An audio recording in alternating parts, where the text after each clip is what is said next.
Woz Happening, world? It's Kyra and Ben back again, and this week we are presenting Grindhouse. We are covering the 2007 Grindhouse, which featured the films Death Proof by Quentin Tarantino and Planet Terror by Robert Rodriguez. Now, I had suggested these films because I think they're very fun. I think they're very silly. It was interesting. I hadn't rewatched them in, I would say, about like 5 years. So rewatching it always, as I talk about with like an older lens, is always crazy. But speaking off camera, you hadn't seen these before. No, I didn't. And I was watching it going, what the hell does Kyra have me watching? Now, when you were watching them, did you watch them on Stars or did you have to rent them? Tubi? Tubi? Okay. Tubi. So in front of Planet Terror, was there a trailer that played? Machete? Okay, so fantastic. Because sometimes it's included in some versions, and there's actually 4 other trailers that were released with Grindhouse that are not included in the streaming versions. I bet you could pay for a version. Did you see any of the other trailers? No, just the Machete. Just the Machete. Okay, so this is going to be really fun. This is going to be kind of a long, kind of crazy episode. I'm going to bounce around a lot because I think there's a lot to cover in both the films. I'll start with the trailers just to get them out of the way because I think they're really cool. So Quentin Tarantino and Robert Rodriguez had this idea to obviously make 2 double feature films, and they're obviously paying homage to that like 60s, 70s exploitation kind of films, those like kind of over the top, overly sexual, pulpy, bad films. Like they're supposed to be bad. But like it's supposed to be bad. Like the dialogue's supposed to be cheesy. The women are supposed to look like, I think that, are they in a porno? Are they in a movie? Can you tell? No, I actually couldn't. I was kind of like, whoa, what's going on here? It was kind of racy, but yeah, it was good. It was incredibly racy. So they had this idea to do these films, and then they were thinking, because when whoever has gone to a drive-in movie before, as you have, they always play trailers and they have little adverts in between the 2 movies. So what they had decided to do was film fake trailers for these movies. So Robert Rodriguez's contribution was obviously Machete.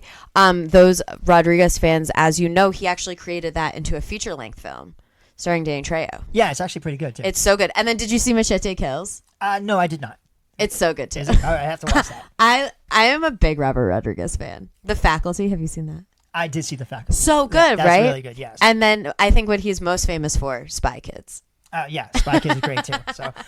So I gotta see Machete the Kills. That sounds good now. It is. So Robert Rodriguez creates the Machete trailer, and then Quentin Tarantino is talking to his friends. He's talking to Edgar Wright. He's talking to Robert Rodriguez. He's talking to Rob Zombie. And there's one other person whose name I will look up. And he's talking to all of them, and they love this idea of making these trailers. So they're all like, okay, can we make our own trailers? And then they do. So it's actually very interesting because, as we said, Robert Rodriguez's Machete was created into a film. Rob Zombie's Werewolf Women of the SS, not created into a film. Edgar Wright's Don't, not created into a film. But Eli Roth's Thanksgiving, created into a film. Yes, and it was good. And it was good. Yeah. And it was fun. And then we have Hobo with a Shotgun, which was also a real movie. Yeah, no, I didn't see that either. Oh, really? That's by Jason Eisner? No, sounds weird. Yeah, it's about a homeless vigilante. I could see it. So it's cool. So I thought it was really interesting that from these like fake trailers and from this like one little idea, they actually created all these movies. And I thought it was really cool to see people come together. Funny enough, Eli Roth, who was the director of Thanksgiving, actually also starred in Death Proof. He was one of the boys in the beginning. Oh, that was good. I liked Death Proof. I thought it was good. Did you like Death Proof more than Planet Terror? I liked Death Proof, and I thought both of them had different qualities that I liked a lot. Like the Planet Terror was really funny. Like it was just so comical, and Death Proof was good. I mean, they were both good. They're both different. They're both good in their own ways because I think they're both 2 very different styles of film, even though they are both in the same genre. I think what's interesting too is Death Proof. During the showings of these films, Death Proof played first, and then Planet Terror played second. No, Planet Terror played first, and Death Proof played second. But Death Proof takes place before Planet Terror because they shout out Jungle Julia on the radio. R.I.P. Jungle Julia. I got a question. Have you seen Death Race at all? I have seen Death Race. Didn't it remind you a little bit of Death Race? At the end, the final scene, right? Yes, absolutely, it did. But it was so good. Okay, so I think we should start with Planet Terror just because in the double feature, that's the one that you should watch first. That's the one that they presented first, I should say. What do you think? Oh, yeah, let's go. Okay, so diving into Planet Terror. This is Robert Rodriguez's film. We've already listed some of our favorite Robert Rodriguez films. So he actually came up with this idea when he was filming The Faculty. He was talking to Elijah Wood and Josh Hartnett. And he was like, zombie movies are dead, but I think they're going to make a comeback. So this is his kind of play on like this horror comedy zombie movie. So it starts in Austin, Texas. And we see this very just like sad go-go dancer. Cherry is a go-go dancer. And she's dancing and crying, and she's so beautiful, and it's played by the ever lovely Rose McGowan. And I would be remiss if I did not mention this. Both these films are produced by the Weinstein Company, Gut Punch. Really tough to see that logo come up, Rose McGowan was actually one of the first women to speak out against Harvey Weinstein. So I hope no atrocities happen to her on this movie set, because we are talking about this movie today. Yeah, I didn't even realize that. That's terrible. That's real terrible. It's really sad. She is obviously a strong, beautiful soldier. All the women who've spoken out against Harvey Weinstein are brave. Not the road I want to go down. We're gonna get back into Planet Terror, but fun. But I would be doing a disservice to all the women. If I did not mention it. So back to Planet Terror. Rose McGowan, she is a sad go-go dancer, and she's going to leave her club. She's going to find herself and leave her club. And as she does this, she ends up at it's not like an abandoned barbecue shop. It's just barbecue restaurants. Just no one's there besides JT. Yeah, it lost its luster, he says. Yeah, people went to other places, so. And his brother is his landlord, and also his brother, and he keeps raising his rent because he won't share the barbecue rent.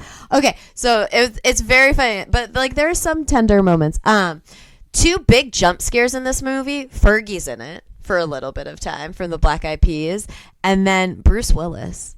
Yeah. I was shocked when I saw Bruce Willis. I was like, oh, what? Oh, it's Bruce Willis. But he's not in it long. He's not in it long. So the main story, how do these zombies come to be? There's a biochemist who is who's making I don't know. The science in this movie doesn't make sense, so it's hard to explain.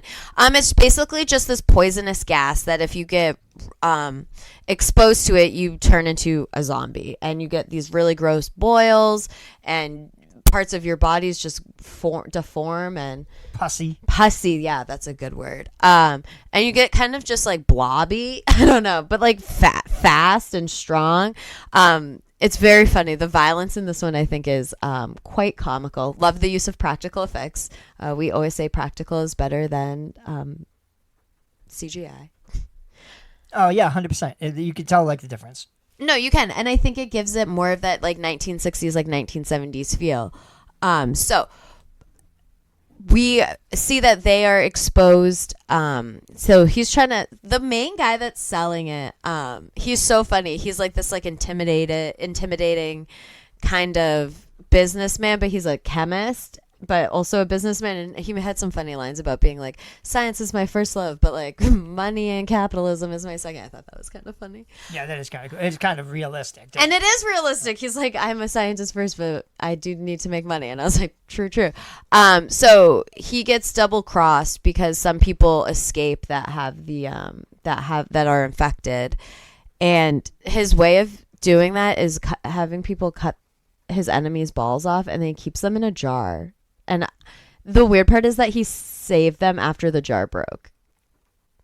You ever see Return of the Living Dead? I did. When the gas breaks and it goes into the atmosphere, that's what it reminded me of. I think that was like what it was supposed to. I think it paid like perfect homage to that because like, so our biochemist shoots the gas tanks, And as Ben was saying, it goes into the air, similar to Return of the Living Dead. Yeah, and it was really cool, like because it like brought back nostalgia for me, because like, oh, I understand this. And I thought the green was cool, and I thought then like how the rest of the film had this like green hue to it. I thought that looked really cool. One thing I like about this film, and it does it, I think, and it plays into it way more than how Tarantino does it in Death Proof, but its use of like the feel of like camera footage and like having that old style film, like having the film breaks and the light breaks and like the kind of like crackly like 35 millimeter. I don't know. I thought that was very fun, and I like that style choice. Yeah, like when Cherry's about to have sex with her boyfriend, and then it breaks. Like, it breaks. Yeah, and then it's like, oh, sorry, production errors. You know, it was funny. I was like, oh, I can remember this stuff. Yeah, and then my favorite part is when it's like missing reel, and then it feels like 20 minutes of the movie has gone by. Like things are like getting like wrapped up. Like there's character resolution, and I'm like, oh, I thought we were just missing a sex scene. It's actually very funny. I think it's like Ben was saying, it's just like these mistakes used to happen. Like these things would happen, and it's just kind of like funny and pulpy, and you just kind of go along with it. So now people are infected. We have the storyline of Cherry, our dancer. She runs into her ex-boyfriend Ray, who's the silent, mysterious type, and they have some history, but it looks like she's running away and he's running away, and they're no good for each other, but they're in love and when we get to the end, I'll say what I want to say. But what did you think of Cherry and Ray? So I was confused because of how it like all went about. Like she's at the barbecue place, and he's like walks over and talks to her, and he's like, and then you find out they know each other and they were in love, and you know the whole jacket thing. And I was like, oh, okay. And then like when he turned into like this ninja superhero, I was like, what the hell is going on here? I'm like, I don't get this. I think I know, right? It's so funny. And I think that's like in that missing reel part when the guy gets like shot and he's like, oh, I'm so sorry, whatever, da da da. So the movie has it implied that, and it kind of implies it in the beginning when he opens up like the hood of his car and he just like whips out guns and he's like, let's go. And it's like, this is a tow truck. But he is like it feels like he's like a special forces, like Green Beret, like Black Ops, like Ben was saying, ninja. Like when he puts on the gloves and just starts stabbing everyone. It's so funny. But for some reason the cops hate him because I don't know, he got in trouble like one time for having guns, so they're like they can't give him a gun. And I thought that was funny. The cop that kept shooting everyone else that was not a zombie, so funny.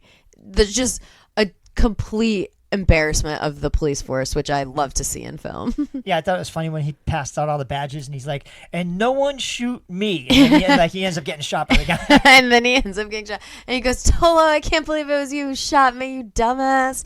Oh my God, so funny. So we find out that the police sheriff and JT are brothers. We find out that Cherry and Ray know each other. And then we have another storyline of Doctor and Dr. Bone. And this is played by Josh Brolin. And I know who this girl is, but she has like blonde hair and massive eyes. She's been in so many things. But so it is about these two people and their son Tony. And they are night doctors and they work together. Well, she seems like an anesthesiologist nurse and he's a doctor. And they work at this hospital, but she's leaving him. And we don't know with who, but she's leaving him. And Tony's coming with her. So they get to the hospital and they start seeing all these like infected people from the gas leak at the military base. And we find out that she's leaving him and he and her have this like weird tension. It's like, is he a nice guy? Is he a bad guy? Is he a good guy? What was your, I mean, he is a bad guy. He is a villain, but what was your kind of impression of him, Ben? I couldn't really read it until like he showed his true colors, because I was like, I don't understand, because like when he's talking to his son, he's like, do you believe her? And he's like, no. And he's like, me either. So I didn't know what was going on. I was like, all right, something's clearly up with this, but what? Yeah. And like he kind of had those like suspicious looks and like aggressive, like, oh, not, I don't want like overbearing like tendencies. I don't know. He's very menacing. That's the word I want. Like big and menacing in this. I think Josh Brolin was a really good casting. So they're starting to like look at all these things. Someone has like a bite, and the bite, it looks like it's 14 days old because it's turning gangrenous. But he's like, that's not true. So then they have to cut it off. And then I thought that part was very funny. We'll get to that when the ultra violence, as I like to say, happens. The violent montage happens. We see. So when Fergie gets first introduced, I want to talk about so this story's crazy. I'm going to sum it up because I want to talk about a lot of things, and I think I'm getting a little rambling, but I'm so sorry. So, we good. So to like basically summarize the story, you have all these different people, and they have to come together to fight zombies, right? And there's going to be nuances within that, but I want to kind of break down some of the female characters as we talk about the story, because the character of Fergie, I think, is incredibly interesting, even though she's on screen for 5 minutes. Yeah, she's not there long. She's not there long, but we first meet Fergie. So Cherry is walking from her go-go club to, I don't know, anywhere, because her car breaks down and she gets glass in her leg, and she's like walking for miles, and then she finds JT's, and she's gonna like clean herself up and like relax, and we meet Fergie. Now Fergie and JT have this interaction where Fergie's being very hot. I mean, this movie, if you like hot women, I would say watch this movie. Oh yeah, there was a bunch. I mean, every single woman in this movie is hot. So we have like even the twins.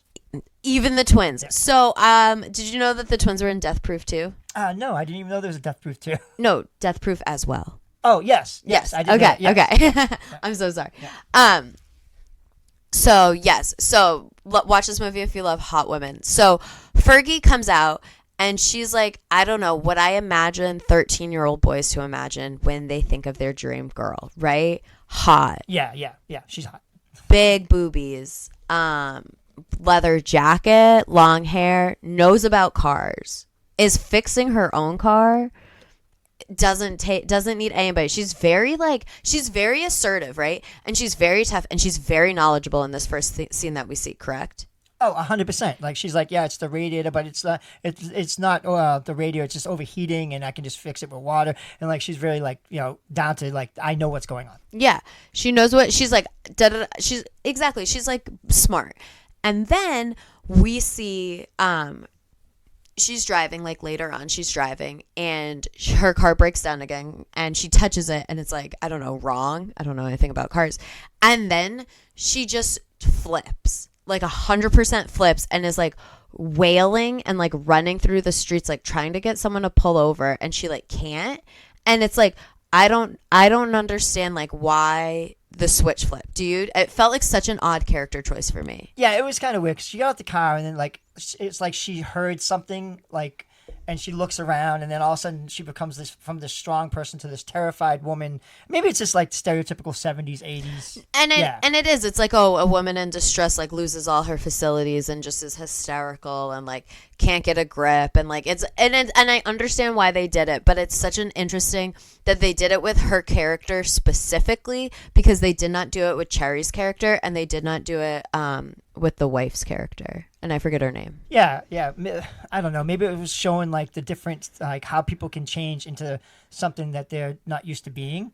True. So that could be it too, like a metamorphosis, and like she metamorphosed into a scared person, and the other one's metamorphosed into strong-willed women. Yeah. I mean, well, I would say Cherry and Dakota. Dakota is Josh Brolin's wife's name. I had to look it up. I'm so sorry. I would say Cherry and Dakota were pretty strong the whole time, because they never like stopped in their convictions. But I don't know. I go back and forth. See, I don't know, because her boyfriend told her to be the person she always was meant to be and be strong. And because she's always indecisive, he's like, what about being that doctor? And she's like, I'm not going to be a doctor. And he's like, what about being... Then she's going to be a stand-up comic. And then she's like, I can't be a stand-up comic. I lost my leg. And then, he's like, why don't you just be the person you're meant to be? And then she becomes this strong, independent person. True. But I think she was... Yes, but I think she also always had a little bit of that, because she was like, she left him, she does her own things, and yes, she lets her own insecurities get in the way, and then she like obviously shed that. But I would say that she was strong all the time, where it made Fergie's character seem like she was strong, and then, or not like strong, but like capable, and then just like completely like stripped her of that.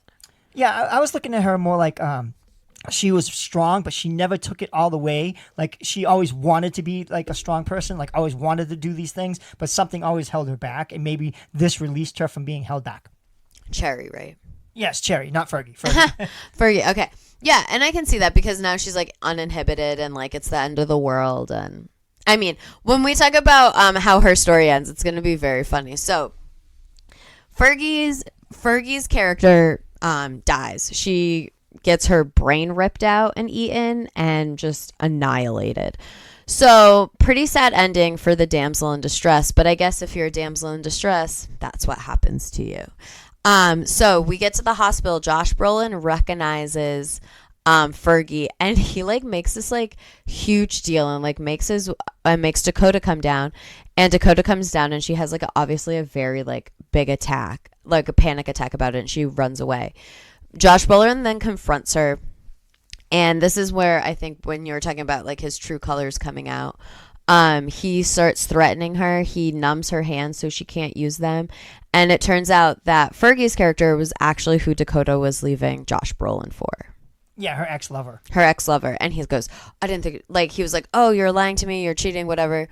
And she's like, you're scaring me. So then in a scene that I found hilarious. So we're in this very tense moment between husband and wife, and he's about to stab her in the eye with something that will kill her. And then he's like, it's like very like tense music. And then the door opens and they're like, hey doc, like we need you. And he's like, okay, be right there. And then just is so calm and so chill.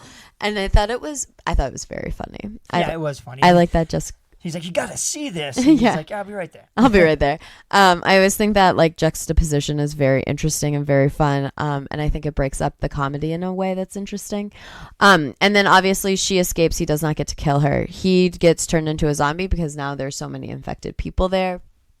And for some reason the sheriff and everyone's like, okay, let's go to JT's because like that's where he knows his brother is. So they're all rounded up and they all have to get to the military base now. So they round up this huge convoy. The babysitting twins are there. Dakota's there. Oh, so did you know that there's an alternate version of this film? I did not. Okay, so I haven't seen it, obviously. I've just seen this version. But there was another way that this scene was filmed where Tony did not shoot himself. Oh, interesting. Yeah. And then everyone was like, then why did you keep it if you obviously had one where like he's like not dead? And then Robert Rodriguez says, well, it's a horror movie. It's supposed to be horrifying. And I guess a kid shooting himself in the face is horrifying. Yeah, it was pretty. I was like, wow. I know. It was kind of like brutal. Yeah, it was like, but especially like growing up at a time when like a lot of kids did actually shoot themselves, going into like their parents' drawers and getting the guns. And, you know, I actually like had that happen a lot in my life, like watching television and seeing like a lot of kid shot himself, and then like the kids' safes that they came out with like for guns, and then like they just like gave the codes to their kids. I'm like, what are you doing? That's like that ruins the whole point of the save. That's ridiculous. So I want to talk a little bit about the character of Dakota, and let's talk about Dakota. We can talk about her because she always seems incredibly strong-willed. So that's the thing about these women is like they're hot, but they're also smart. So it's kind of funny. Also, I don't know if you noticed, for a movie that kind of hates women, and I want to be very clear in how I talk about this because I know that the people that created this, I know Robert Rodriguez does not hate women, and that's not what I'm saying because I know he was doing it in a very distinctive style. But the way that this movie is filmed is so disgusting in parts about how it focuses on the gaze of women and how it views women. It views women as either two things. Damsel in distress and stupid, or hot with a gun. Yeah, 50s, 60s, 70s, 80s stereotypes. Yeah, like that's actually all you can be. Two of the funniest characters that don't get a lot of screen time are babysitting twins. And I want to get back to them. Let's finish out with Dakota. But so Dakota's very smart. She is orchestrating leaving her husband. She is a anesthesiologist, I'm going to say. She manages to have no use of her hands, but she is able to escape a room, start a car, pick up her son, and then drive to her father's house. crazy. Yeah, it's like watching her try and do all this is hysterical. If you watch it, like she's trying to put the keys in with her teeth, and like it's just like it's raw determination at its finest. At its finest, and she is so incredible in these scenes. She's so fun. And then we see her husband come. We see her go to her dad's, swarming with like a swarm of zombies behind her. The dad was in both films. Earl Bone. Yeah, the cop. The cop, yeah, the old man cop. So we see him in both films as well. So she leaves Tony in the car, and she goes, "If you see anyone but me, shoot." And then obviously he's a 5-year-old with a gun. Kills himself. Yeah, things you don't do. So then she has a panic attack, and then she's like carrying his dead body with him. And one thing that I think is interesting, and I don't know if they do this because they don't know how to give a female emotional depth or like change her behavior. So we see Dakota very distraught, cradling her dead son, pretending like he's still alive, maybe convincing herself that he is still alive, kind of like what ifing and just like really holding him. And then we have our missing reel, and then she comes back and she's like, Tony's gone, Tony's body's gone, and she's like in fight mode and she's ready to go. So it's like, where did that change happen? I have no idea. Like, it's definitely cut out. Have you ever seen Cujo? Oh my God, I have seen Cujo. So, like, it reminded me of the end of Cujo when the kid has the attack, and then the mother loses it and like decides, like, you know, I'm taking this dog out. Yeah. In the book, the kid actually dies.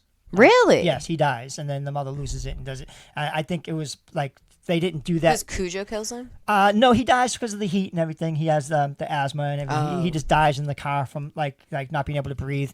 But I guess because like it was a movie and they didn't want to do that, you know, you can't really have the kid die in the movie. It would have affected people worse. Like now they do it all the time. I know. Yeah, but I think that's why they didn't do it. And in this one, they did. They did. Oh, 100% they did. Robert Rodriguez was like, fuck them kids, and then made Spy Kids. I think he did it as penance, maybe. No, I'm just kidding. So yeah, so I think that was really interesting for Dakota's character, is that we don't see this actual development of like her being a grieving mother to being this like badass. I mean, she was a badass all along. We see it in her determination, but I thought that was really interesting that they cut that out. Interesting enough, there is a scene where Cherry and Dakota are talking in captivity because they get captured by Bruce Willis's mutant army, and we get introduced to Quentin Tarantino playing his favorite role, rapist, and I can't wait to talk about that. But in the scene where they are tied up, do you know it actually passes the Bechdel test, which I thought was insane. I'm watching this pass and I go, the Planet Terror passes the Bechdel test out of all the tests it could pass. No, I did not know that. It was insane. I said, okay, go Robert Rodriguez. And then we get introduced to Quentin Tarantino's character, who I was saying to my dad, because me and my dad were watching this movie together, and I was saying to him, I was like, you know, Quentin Tarantino's character in this reminds me a lot of his character in From Dusk Till Dawn. Did you see that movie? Yes, I did. I love that movie. I love that movie. Yeah. So you know how he played that kind of like deranged rapist? Yes. I felt like, didn't you feel like he played like the same character? Yes, I thought it was mimicked. Yeah, I did. Yeah. The character definitely resembled the character from Dusk Till Dawn, and even the personality. Yes, and I want to talk about this because I talk about this a lot. I think it's so interesting to talk about this. So, this movie brings up a lot of really fun points, and I'm so glad that we're covering it. So, we see everyone now realizes that Ray is a special forces, black op, whatever. So they got to separate him from the rest of the group. But the boys like Cherry and Dakota, so they separate Cherry and Dakota as well. And then I think it's really interesting that they juxtaposition what's about to happen with kind of like, you see the guys watching TV on these like security cameras, and you see them watching an ad, and it's for an ad for something called Girls in Cages, which felt like it's like an ad for like a porno video or like website or like something. Did you get that vibe? Yeah, I believe that's actually a movie from the 70s. It's about, Is it? Yeah, it's about girls in prison. I forget the name of the movie, but it's a 70s movie. Okay, so they're watching this trailer for the 70s movie Girls in Cages, and it's very like graphic and it's very like demeaning. And then we cut immediately to Dakota and Cherry in captivity by these men, and we see Quentin Tarantino being like, all right, well, I'm bored, so I'm going to, in a horrifying turn of phrase, get my dick wet, is what he said. And then one guy goes, well, she only has one leg. And then Quentin Tarantino goes, easier access. And then the guy, this like other soldier that he's talking to, shrugs in agreement and then follows. Horrifying exchange. Yeah, that is definitely like probably something that would happen in the 70s and 80s. I feel like it's something that would happen now. Yeah, maybe, yeah. Yeah. Men are no better now than they were in the 70s and no, but women 80s. are more like more better than they were in the 70s and 80s, if that makes any sense. They're more independent. I mean, we see Cherry fight back. So luckily, Cherry fights back. But I think it's so interesting to me, and I know this is like, because rape is never about sex, it's always about power, right? And I understand that, and I get that. But I think it's so interesting when in a film, if violence at first does not work, he knows the next most horrifying thing that he can do is rape a woman. And I think we don't talk about it. It's like, and it's really disturbing. And you see it in this film. Quentin Tarantino's like, all right, you're not going to do what I say. I'm going to rape you. What? Yeah, it's crazy. And like a lot of, like, you see a lot of movies where they'll like try and justify it and go, she wanted it. You know, no. First of all, never. And this movie, luckily, you get the karma immediately, so it feels better. And this is so interesting. I was talking about doing Planet Terror and at work, and one of my crew members had said to me, you know, have you ever seen the movie Miss 45? And I said, I have not. And I looked it up. We were talking about it. And I hate when a woman's story has to come at the brutalization of her.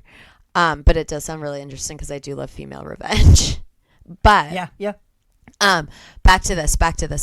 I'm so sorry. So back to this. So Quentin Tarantino decides he's going to try to rape Rose McGowan, and he makes her dance. She's a little uneasy at dancing at first because she has her wooden leg and she's not used to dancing with her wooden leg. But luckily she finds her footing and stabs her wooden leg into Quentin Tarantino, his right eye. And as she does this, his mask has been off. So we find out in another cutscene that Bruce Willis and his men, first of all, killed Osama bin Laden. They did that. They killed bin Laden. But because they killed bin Laden, they were exposed to this like chemical that is part of the zombie chemical. But if they slowly expose themselves to it, they can remain safe. But if they don't and they breathe normal air for a long time, they become pussy and boily and gross and disgusting. So we see that Quentin Tarantino's mask has been off of him for quite some time now. So his face starts bubbling out. He starts getting disgusting.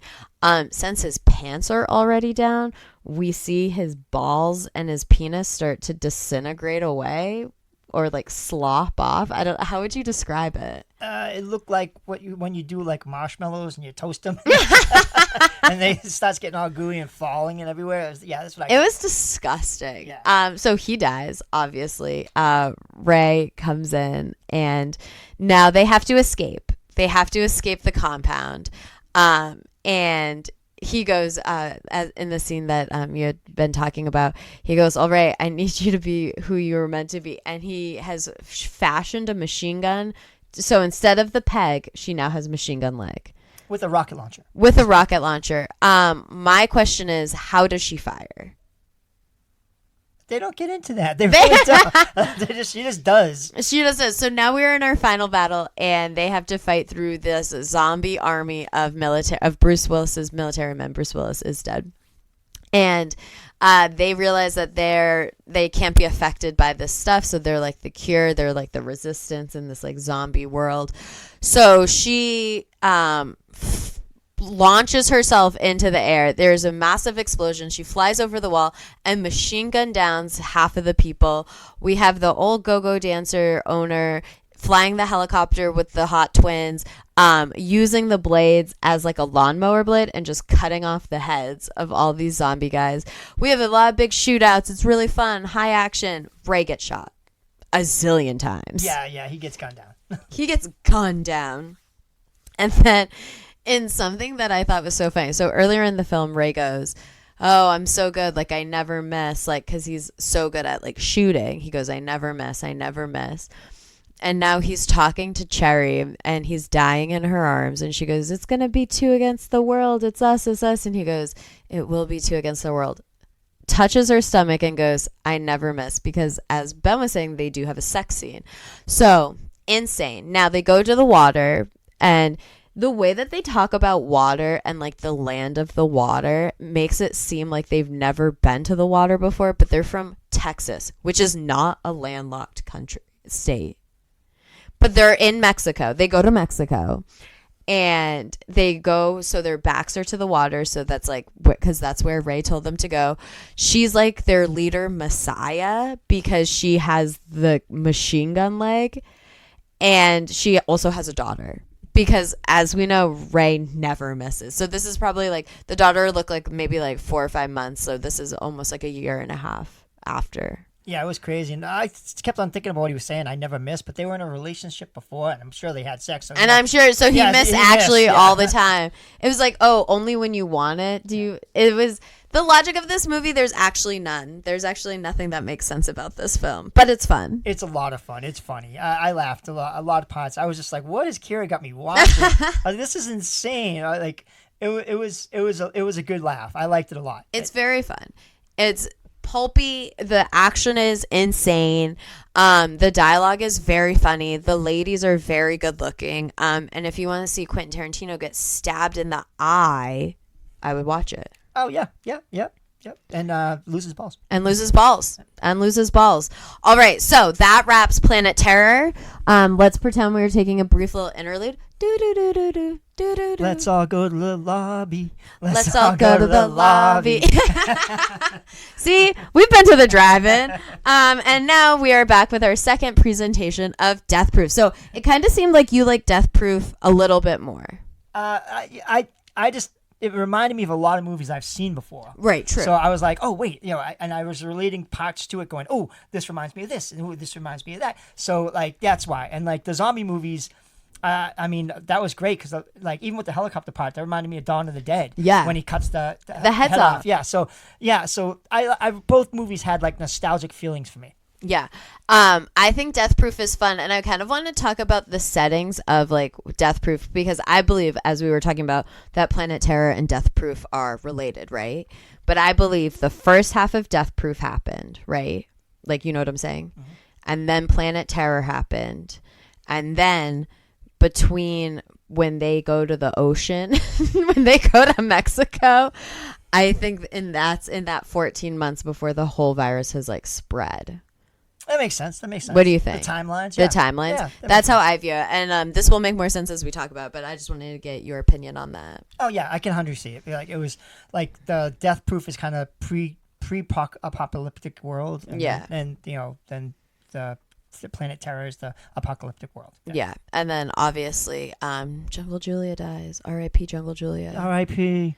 Okay. So, Death Proof. Let's get into it. So, we know Quentin Tarantino loves feet. And the opening shot is feet on a dashboard. Insane. Yeah, I was like, what is going on here? But I get it. I mean, he does a lot of feet shots. He has a foot fetish. He's an interesting one, that Tarantino. We're on to you, Quentin. We know about you. So, funny enough, too, Rose McGowan, she is in both films, but she plays a different character in both films. Whereas the woman who played Dakota plays Dakota in both films. Yeah. Oh, yeah, huh. That's true. Is that interesting? Yep, it is. So they are taking place in the same world, but maybe Rose McGowan has a blonde twin.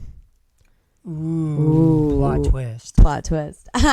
So it follows the story of we have the story of Jungle Julia, and Jungle Julia is out celebrating her birthday. She is a radio DJ, kind of like local celeb. Her friend Butterfly is in town, and they have a third friend, and they're Shayna. Shayna. Because if you call her Shauna, she'll be pissed. Yeah, she's mad at Shauna. But Shayna. And Shayna. So the three of them are going to celebrate Jungle Julia's birthday. They're talking about who they're going to invite. The boys are coming. They're going to Shayna's dad's lake house later. And a very disturbing comment that she made that I don't know if this was you found unsettling. They're talking about going to the lake house and they're like, oh, well, we can't bring the boys because like my dad will know, like he loves to just like stop by when like there's like a bunch of girls like gonna be in bikinis. And I'm like, you're talking about your dad like sexualizing your friends. Like that's actually like in a very chill way. And that's actually very concerning. Yeah, and then like there's a one part where the girl actually says, Butterfly says, her she like calls him by like his Ben, first Bob, yeah. Bob? Ben? Julia does. She goes, yeah, and she goes, well, we're adults. Yeah. Dave. And she goes, I don't look at him as her father, I look at him as a man. I was like, what? Like actually that's disturbing.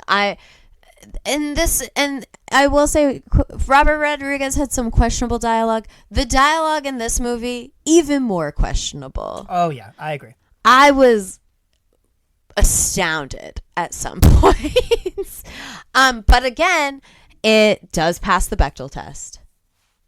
Yeah. So, I mean, I don't know who told Quentin Tarantino and Robert Rodriguez about that, but these do pass. So it makes me believe that they have talked to a woman at least once. Yeah, it might not have been a long conversation. Might not have been a respectful conversation. About feet. It was definitely about feet. Okay, so we have Jungle Julia, Shayna, and Butterfly, and they are going out. So first they go to this Mexican restaurant, Gauchos, Guidos, I don't know, Guerreros, I don't know. Yeah, something like that. Yeah, Guetas, I don't know. They go to some Mexican restaurant, and while they're there, Butterfly actually steps outside, and she sees that there's this kind of like car driving slow, kind of watching her, and it kind of puts her at like a little unease. And like if like you've ever been in a situation where you felt like someone was watching you, those like instincts kind of kick in. And I think those instincts kind of kicked in for her, but she kind of like lets it slide. She's just visiting Austin, she's here for her friend's birthday, like whatever's gonna happen's gonna happen. So at dinner we find out that Jungle Julia has said that anyone who approaches Butterfly and repeats a poem and buys her a drink, she should give them a lap dance, or will give them a lap dance. So we don't see this happening at all throughout the night until later, which I want to talk about that too, which I think is very interesting. So now we go to what I would assume is like the second or the third location. These girls are drinking, they're partying. We now see the boys, and one of the boys is, like I was saying, is Eli Roth. Another one of the boys is, I don't know his name, but he also was in Inglourious Bastards. He played the third guy when they were pretending to be Italian, and he was the one that was best at the Italian accent. Do you remember? Yes, I do. I didn't know who it was, and I still don't. Oh, okay. I forget his like actor name, but I thought that was funny. I was like, oh, I love to see like all these people working together, especially like him and Eli Roth within like that same kind of like trio with Quentin Tarantino. I don't know. I thought it was really interesting. I like when people all work together, even though like all these people are shitbags. So it's kind of fun. Yeah, we went over like directors that use the same casting. Yeah, and another one of our podcasts, and I like that too. I like that you keep the. It seems like the production's better when they do that. Yeah, and I mean, I know one thing. I know that this is. I'm sorry, I'm getting off of Quentin Tarantino for 2 seconds. Love of my life, Robert Rodriguez. I know that his actors love him because Alexa Vega, who played the Carmen in Spy Kids, actually had Robert Rodriguez walk her down the aisle when she got married. Oh, that's awesome. Isn't that so sweet? That's very sweet. I think that's so sweet. I was like, oh, I love that. Okay, so back to Quentin Tarantino. So Butterfly, they all go out and they're having fun. Jungle Julia is texting someone that she's like trying to come out. This person's like, yeah, I'm coming out. Obviously, she doesn't see it. They obviously don't come. The boys are trying to get the girls more drunk so they can go to the lake house with them in a way that I found disgusting, but I know it's how men talk about women. Like, oh, we're going to hit them with shots in a way that's not aggressive. And like you hear... you see Kurt Russell's character kind of overhearing them, and he's like in this like stuntman jacket. He drives this like cool car. We actually see that he's the one that gets out of the car that was stalking them. We see them watching him. He's watching the girls' table. Cherry goes outside for a cigarette. The guy that was in Inglourious Bastards, comes out and he's like so cute. He's kind of like just like, hey, do you want to like make out? Like I really want to make out. And she's like, we can make out for 6 minutes. Don't beg. And he's like, oh my God, I love that. Of course. I thought that was so funny. The way he's just like, I just want to make out with you. Yeah, it was kind of funny. Oh my God. I thought that was hilarious. Yep, she's definitely like he's the guy that she made out with before though when they talk about in the car. Yeah. So like it's like someone that she makes out with and doesn't let him go any further than making out. Yeah, and then he just like loves making out. I think it's so sweet. Oh my God. So then they're all outside. Some of their other friends have now joined. They're all smoking pot outside. Quentin Tarantino is the bar owner. He's giving them shots. They're doing shots. Everyone's dancing and drinking. Everyone's having a good time. We meet blonde Rose McGowan, who hates Jungle Julia, insinuates that she's a bitch and a slut, and blew her way to the top in a way that was astounding that you would talk to a stranger. And Kurt Russell kind of says that. He goes, like, what did she do to you? So we find out that she hates Jungle Julia. They're talking. It turns out that Kurt Russell doesn't drink. He's ordering club sodas, eating nachos in a disgusting manner, calling himself Stuntman Mike, and then drinking a virgin pina colada. Crazy. Yeah, he was very creepy. He was so creepy. So now he goes outside. He's smoking a cigarette. Everyone's smoking a cigarette. The girls are smoking pot.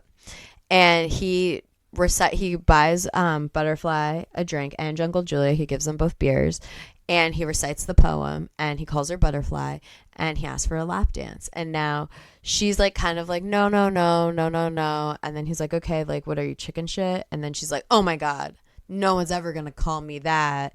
And then she obviously performs the lap dance, and then they leave. Now they leave without the boys. It's just the girls in the car, and they head to the lake house. So they're driving to the lake house. Blonde Rose McGowan asks if Stuntman Mike, Kurt Russell, can give her a ride home, and he goes, yep. So he puts her in his car. Now his car is what he calls death proof because he is a stuntman, so he has to be able to smash his car up a bunch of different ways to not die, essentially. So he's in this like little souped up safe car, and she has to sit in like this glass cage box, basically that's the passenger seat, on this little like, I don't know, stool. And she's like already weirded out, and she goes, okay. So she's sitting there, and the girls we see take a left, and he goes, okay, are you going right or left? And she goes, oh, I'm going right. And he goes, well, that's too bad, we're going left, and kind of makes it this whole game of like cat and mouse of like, oh, you should be scared, you should do this. And then he just starts driving like a crazy person and kind of just whipping her around the car. Yeah, he was like intentionally hurting her. Like he's very sadistic. Oh yeah, like evil man, to the point where he slams on the brakes so she smashes her jaw open, and that's kind of like the final nail in the coffin. We see him speed up past the girls not paying attention to him, just kind of like dancing, having fun in the car, you know, like they're driving up to the lake house. It's their friend's birthday, and then we see him turn his car off, park on the opposite side of the road, so he's driving in the sight of the girls, turn his car off, turn his lights off, and then he starts slowly driving towards them. Lights off, driving. So they're on the right side of the road, he's on the wrong side of the road. And then he's driving towards them. And then right before they're about to hit, he speeds up and turns his lights on so they see what happens, and smashes his car into theirs, killing them. We also see that he has had photos of them, so he was stalking them. So he's kind of like this like crazy killer. And I thought it was so interesting. And I think this is how the law can fail people sometimes, is that when the sheriff is talking about it and they're talking to the doctors, they go, oh, there's nothing we can do because the girls were intoxicated and he was sober. So it looks like it was their fault. And the guy was like, no, I think it was him. I think he did this. And I think he used his car as a weapon, which I thought was really interesting. But then he's like, he's the sheriff of the town. And he goes, but my hands are tied. I can't do anything. What? Yeah, it was like, because you said the DA said. Yeah. So once the DA puts the kibosh on it, you really can't do anything. I mean, like you said, he can do private investigating. But I liked that scene with the car because, like, it kept on stopping and showing how each individual girl died. Like, it would go show, like, Jungle Julia losing her leg and getting killed. And then it went stop and go back and showing, like, it showed each and every one of them how they died specifically.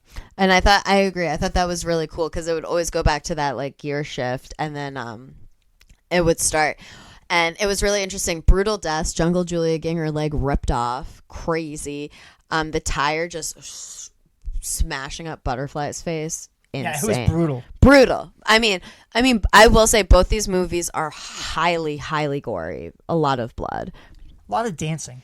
A lot of dancing. A lot of dancing. The first one had the girl like being a go-go dancer, and then this one had the exotic dance. It was like a lot of exotic dancing. A lot of exotic dancing. A lot of feet. Yeah. There's feet and all this. Yep. Yeah, a lot of ass shots. A lot of tit shots.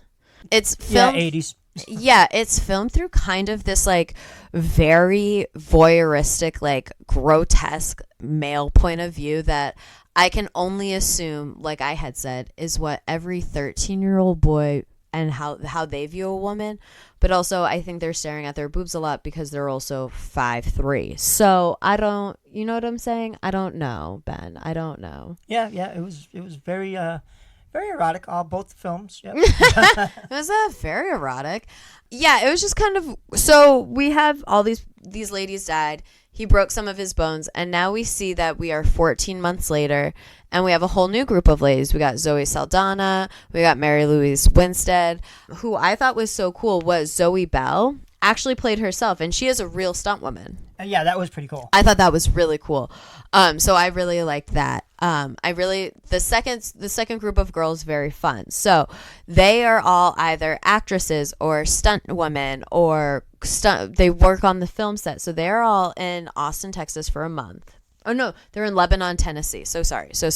We are this is 14 months later and we're out of Austin, Texas and we're in Lebanon, Tennessee. So this is why I think it happens. The first half of Death Proof, the first half of Planet Terror. The disease hasn't gotten to Tennessee yet. Second half of Death Proof, Planet Terror by the water, Mexico. Yeah, it makes sense. Doesn't that make sense? Yeah. In my head, that's how it goes. But so now we're 14 months later in Lebanon, Tennessee, and these women are all co-workers and they all work together to film in making a film. And they are picking their friend Zoe up because she is coming to visit, and she asks if they can take her to test drive this like very cool car that she like is in love with. It reminded me kind of Jungle Julia's car. Yeah, 100%. Yeah. I think it was supposed to. Maybe it was like the aftermath of like, you know, the guy gets the pieces and fixes it. I don't know. I don't know. No, I don't think it was the same car. I think it was like the same make or model or something. Yeah. Right. I don't know. They reminded me of each other. So we see them talking. We see them kind of talking about being stunt women and living life on the edge and doing all this fun stuff. It kind of seems like Kim and Zoe are the two better friends. They're kind of like the ones that have each other's back. And then we have Abernathy and Mary Louise Lee. And then we have Abernathy and Lee, so Abby and Lee. And they kind of hanging out. Lee is the movie star. Kind of feels like she's like in her own world all the time. Kind of just like this, like, again, like women can only be two things, right? Hot and strong or hot and ditzy. Like, and you see that in Lee. Kind of like is just like la da da da da. What's going on? Oh, you told like, and then you see her friends being like, oh, we're gonna go live life on the edge. Like, I just thought it was so interesting that how like these women could like have like these interesting personalities and ideas, but then at the same time be so one dimensional. Like it just felt very like jarring. I don't know. Yeah, I agree. What was I gonna say? I was gonna say something else about this, and I just totally forgot. Okay, yep. Well, we'll keep going with the story. So they start. Oh, feet. Yes, feet in this one too. Feet in this one. Yes, because remember she got her feet out the window and he like licks his finger and like touches them. Disgusting. Yeah, that's really. I was like, oh, what the hell? And like she does. She goes, oh, something. He brushed up against me, but no. He touched you. Like if someone touches me, I know they touched me. You know when someone touches you versus brush up against you because one is intentional and one is an accident. So crazy. So he has some interactions with them. He starts following them. We see him taking photos of them. And we see him kind of stalking them. So now they're taking Zoe to test drive the car or to go look at the car. It's in perfect condition.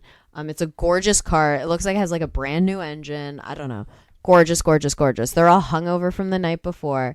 And Zoe asks Kim, she goes, hey, can we do this thing called shipmast? Can we play shipmast?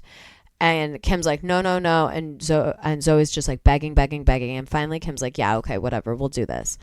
And they're like, okay, but we'll leave Abby and Lee as collateral so we can take the car unsupervised. And I had no idea what shipmast was going to be. Did you? I had never heard of it before. I had never heard of it before. So to me, that was like so shocking. I was like, what is this? So I'm gonna reveal Shipmaster as they reveal it to us in the film. So now Abby is like kind of mad. She's like, I want to come. Like she kind of like throws this fit, being like, you guys always have fun without me. Like you always do all this. Like why can't I come? Why can't I have fun? Like kind of like being like this like whiny little like whatever. And they're like, okay, fine. You can come. And then they're like, the only way that you can come is if you convince the guy to let us take the car unsupervised. And she's like, oh, I got this. So then she just is like being really nice. And then she insinuates that her friend who is asleep is a porn star. And it's like, what kind of person would do that? And will blow him. Exactly. And I was like, what is happening? Again, abhorrent dialogue in this film. So so the guy's like, oh, okay, she's hot. Yep. Dressed like a cheerleader. Oh, it's a porno about cheerleaders. Disgusting. Like, be more unoriginal, please. So that all happens, and now the three of them take the car out on their own. And now they are going to start playing Shipmaster, which is where Zoe takes two belts and holds them on either side of the window to hold herself in, and then lays on the front of the car like I would assume a ship mast is, but like I thought, so once I started getting out, I thought she was going to stand on the roof because I thought masts like went up, like up. Yeah, I was kind of confused by it. So yeah, I was kind of confused by that part, but I was like, okay, whatever. So I thought, so now they're playing this game, and Zoe's having a good time. Kim's like laughing. She's like, I got this. Abby's like, oh my God, you guys are crazy. This is so fun. I'm one of the main girls now. Whatever.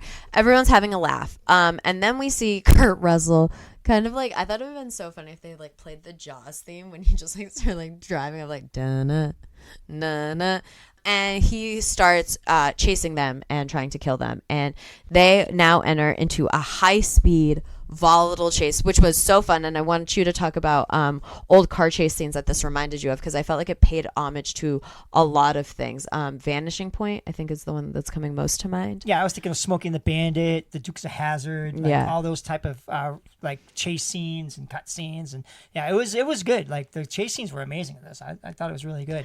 Yeah, the driving in it is so good. So now Kurt Russell is chasing them to kill them, trying to run them off the road, while Zoe is obviously on the front of the car, holding on for dear life, panicking, and her friends are like dying. Now, there is something very funny that happens earlier in the film, the conversation that happens, that they are talking about how Zoe always lands, they always call her Zoe the cat because no matter what, she always lands on her feet. So this comes about because she falls into this like granite pit and just like walks out. So they're getting chased by Kurt Russell for quite some time, going incredibly fast. And he ends up running them off the road. And when he runs them off the road, Zoe goes flying into this like field. And Kim and Abby are left sitting in the car just crying because they think that their friend is now dead. And then, of course, she just pops up and goes, "Hey, guys, I'm fine." It was so funny. And they're like, "Zoe the cat." I liked that. I thought it was funny, too, especially like the way she just jumped up so they could see her. I thought that was cute. I thought that was so cute. And I thought it was like a really cute callback. I was really into that. Like I didn't hate that at all. So I thought that was really fun. And then, so now they're like, all right, let's in what I love, female revenge, they go, let's kill this man. And now it is their turn. So after that he runs them off the road, Kim does get a shot in. So Kim does shoot him in the arm, and he's acting, I would say, the Fergie treatment. How they treated Fergie's character in Planet Terror is how they treat Stuntman Mike's character in Death Proof. And I love to see that same treatment of both characters.